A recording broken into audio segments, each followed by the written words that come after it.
Okay, I'm Louis, and in this video I'm going to explain to you how to use the absorption scrubbing set.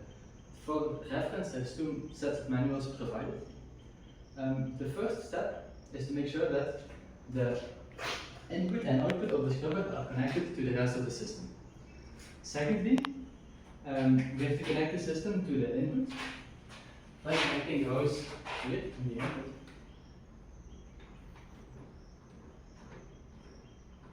And the output. In this case, we're using an LPG tank. Right. Okay. Next, we have to make sure that all valves are in the open position. This valve is in the open position this way. This valve is open this way. This valve is open the same way as the first one. This valve should be in the highest position. And this valve should be in the closed position by turning it to the right. Next, we can run the system by first switching on the main switch and then the C of compressor. We are now filtering biogas. It's important here to keep an eye on the pressure gauge. So we have to look at the pressure gauge and stop the system when it reaches 7 bars.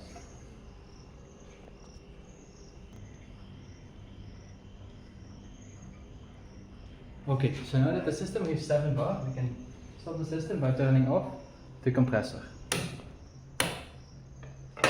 Okay, now we can disconnect the system by first screwing the valve closed and then unscrewing the valve.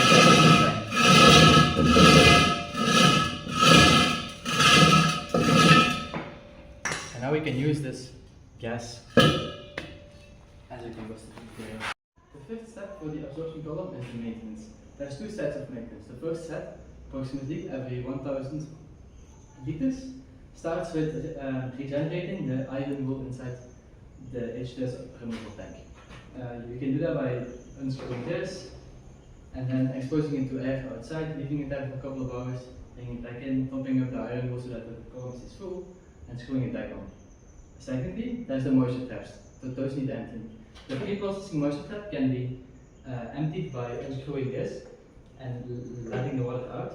The second moisture trap needs a special tool to unscrew, let the water out, screw back on. This requires a lot of force to make airtight.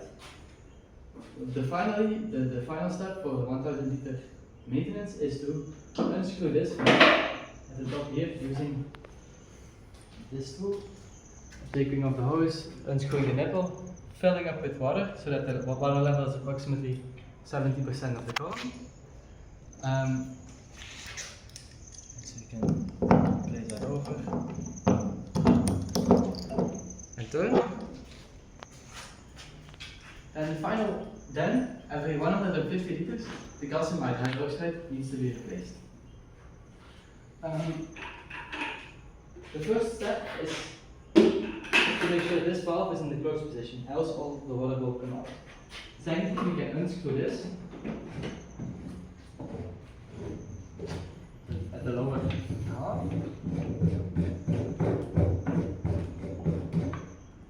This, and then turn the water out. Okay, and now we have to put in new material. We can measure the new material using this cup. We need 150 grams, so approximately 3 times this cup.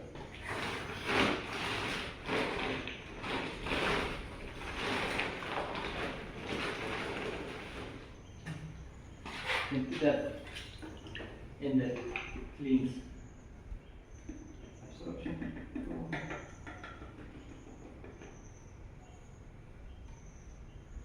That's one.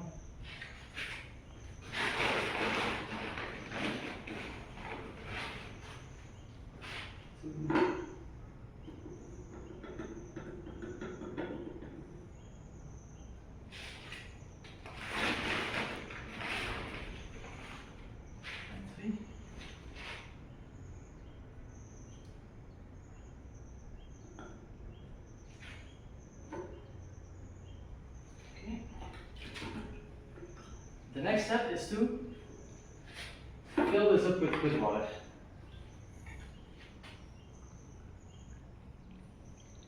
Okay. The water takes some time to fully dissolve the calcium hydroxide, and the water level will drop more.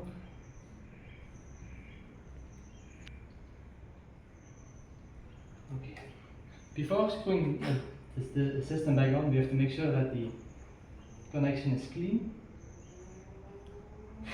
Okay, and now we can screw back on in the same method as we took it off.